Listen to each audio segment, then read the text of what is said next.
Sekarang kita mulai adab.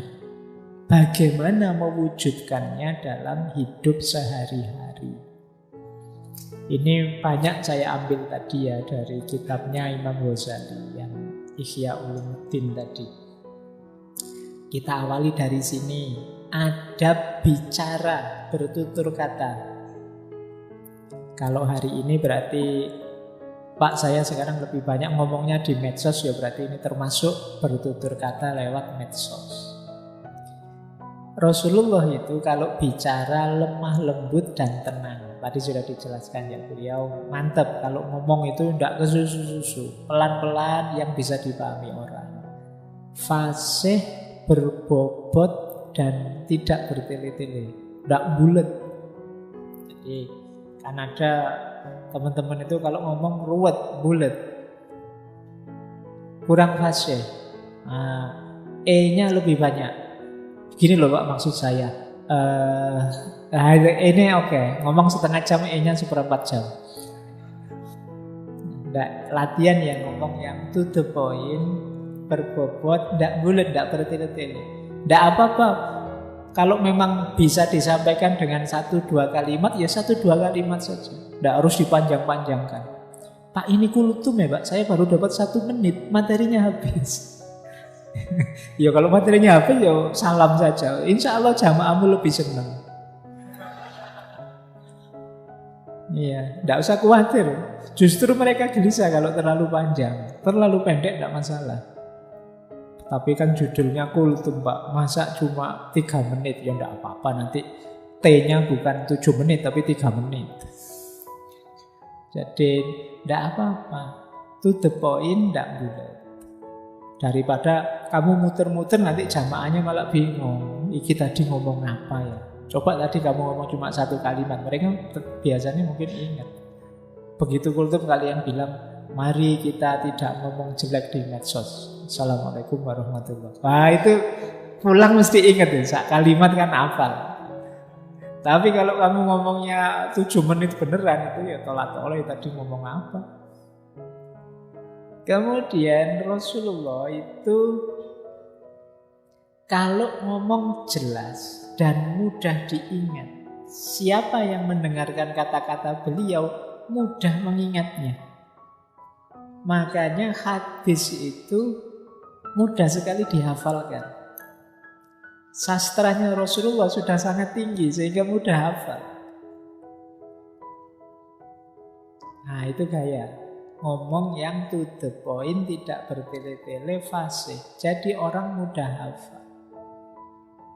Kalau kita bulat ya orang susah menghafalkannya. Kemudian selalu tersenyum tadi ya. Kalau ngomong jangan sambil merengut, dengan senyum.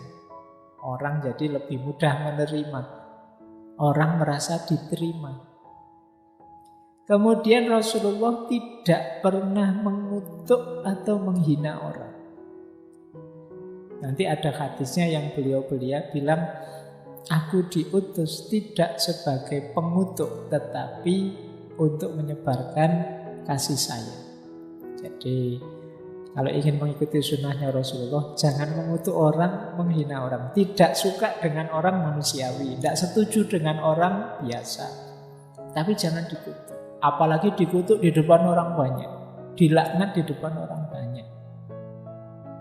Ini tidak dicontohkan oleh para ulama, juga oleh Rasulullah. Kemudian kadang bergurau, tapi tidak bohong, tidak berdusta. Kata Imam Ghazali, bergurau tidak berdusta itu tidak bikin-bikin, tidak ngarang-ngarang cerita biar lucu terus biar temannya tertawa. Tidak. Kalian kan tidak harus begitu. Jadi ada banyak ngomong hidupmu yang biasa saja kamu tidak bohong sudah lucu kok, tidak usah khawatir. Tidak usah ngarang-ngarang yang aneh-aneh. Jadi malah jatuhnya bohong. Ceritakan saja apa adanya. Tidak usah dibumbu-bumbui yang bohong untuk mancing ketawa. Kadang-kadang untuk buat orang ketawa itu bukan materinya kan, gayamu ngomong saja sudah bisa bikin orang ketawa. Saya kemarin itu diskusi tentang Hatta. Saya baru dari Bukit Tinggi itu. Jadi Pak Hatta itu tidak bisa guyon sama sekali. Orangnya serius, tapi justru karena seriusnya itu terus jadi lucu. Teman-temannya terus jadi ketawa.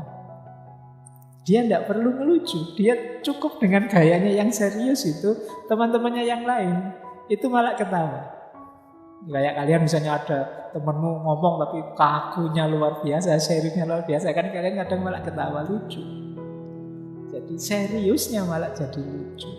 Jadi tidak harus kok untuk membuat orang tertawa itu kalian ngarang cerita-cerita bohong. Rasulullah tertawa ya tertawa, tapi tidak sampai terbahak-bahak. Terbahak-bahak itu keras dan lama. Jadi ketawa yang panjang sekali, diulang-ulang dan tidak selesai-selesai. Tidak begitu. Kalau sudah selesai ketawa ya sudah. Jangan terus-terusan tertawa. Apalagi kalau terus-terusan terbahak-bahak itu bisa ke UGD nanti kalian. Secukupnya saja ketawa ya sudah. Terus dasarnya hidup itu diam. Jadi ingat ya, bukan saya itu ya dasarnya hidup itu ngomong. Nanti kalau sudah kehabisan bahan baru diam. Tidak begitu. Dasarnya diam. Tapi kalau ada yang penting diomongkan, diomongkan. Jadi diingat-ingat ini ya. Jadi kadang-kadang kita itu kalau ketemu teman, ketemu siapa itu kan pakai rumus dasarnya harus ngomong ini. Kalau tidak ngomong nanti tidak dianggap ramah, tidak dianggap rame. Akhirnya ngarang-ngarang cerita, nyari-nyari bahan yang tidak perlu. Sebenarnya dasarnya diam. Kalau ada yang penting ditanyakan, ditanyakan. Jadi Rasulullah itu lebih banyak diam. Bahkan beliau lebih suka mendengarkan orang bicara. Jadi kalau kita kan tidak betah dengar orang ngomong. Kadang kita dengar teman kita curhat saja, dia baru ngomong satu kalimat, kita nasihatnya sudah 3 paragraf. Kita kesusu ingin menasihati dia. Kita tidak betah kalau ada teman kita ngomong. Kalau Rasulullah, beliau pendengar yang baik, mampu menyimak pembicaraan orang lain. Dan memang beliau tidak bicara kalau tidak ada keperluan. Bicara ya kalau pas ada perlunya saja. Kita lanjutkan. Jadi ini diingat-ingat. Oh, ini gayanya Rasulullah dalam bertutur kata. Nah, ini adabnya Rasulullah kalau ada masalah. Kita hari ini kan penuh masalah, banyak masalah. Yang pertama, beliau itu prinsipnya tetap adil. Adil itu yang salah ya diputus salah. Tidak mentang-mentang teman, mentang-mentang sahabat, mentang-mentang satu agama, enggak. Adil. Jadi kalau salah ya salah. Meskipun orang Yahudi kalau benar ya dibenarkan. Kalau salah ya disalahkan. Itu namanya adil. Yang kedua, menghindari suudzon, prasangka buruk. Jadi ini kalau hukum berarti praduga tak bersalah. Jangan nuduh dulu, jangan menyalahkan dulu sebelum ada buktinya. Jadi kalau ada masalah, hindari prasangka buruk. Lah berarti tidak kritis Pak, tetap kritis, tapi jangan mutus dulu sebelum meneliti. Nah itu gayanya Rasulullah. Kemudian menghormati kebenaran dan ilmu. Banyak kan orang itu yang tidak menghargai kebenaran. Pokoknya menurut saya begini. Loh ini loh ada fakta begini. Tidak, saya tidak mau tahu fakta itu. Yang penting ini. Ini namanya tidak menghargai kebenaran. Kadang-kadang kita itu kalau sudah punya perspektif, ada beda fakta dengan perspektif kita. Kita tidak mau menerima fakta ini. Padahal faktanya jelas loh.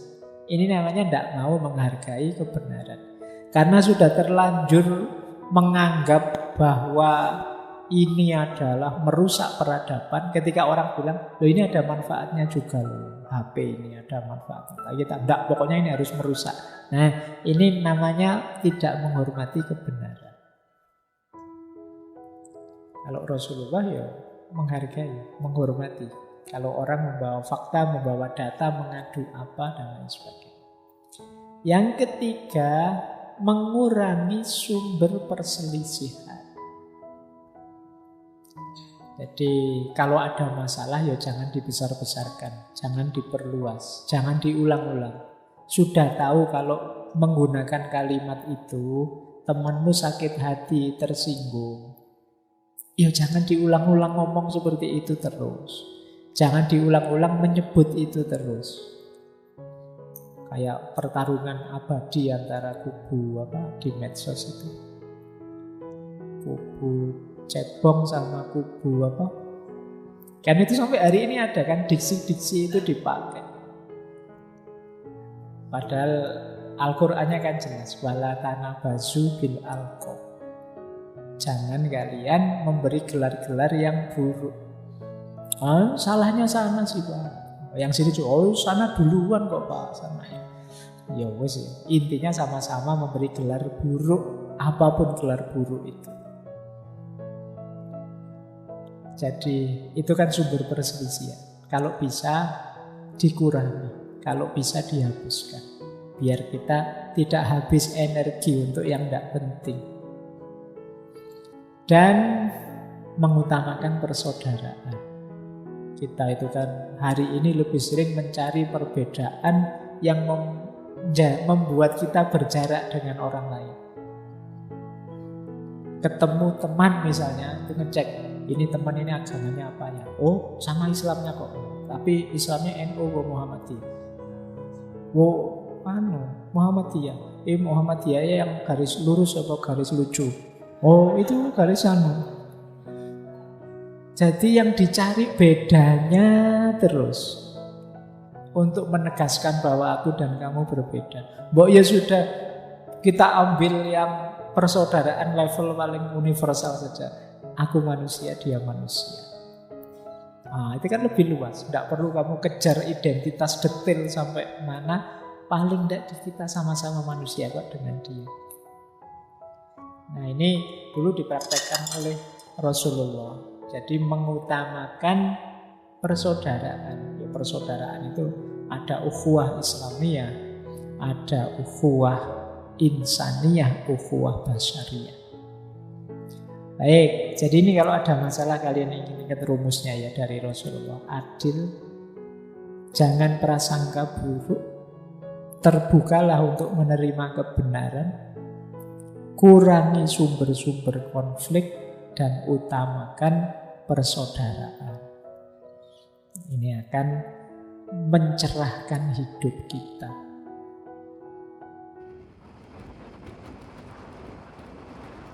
Terima kasih sudah menonton video ini. Like jika suka video ini, dislike jika tidak suka. Tinggalkan komentar dan bagikan jika menurut kalian video ini bermanfaat. Jangan lupa subscribe dan aktifkan loncengnya agar tidak ketinggalan video terbaru dari kami. Tetap semangat, jangan mengeluh.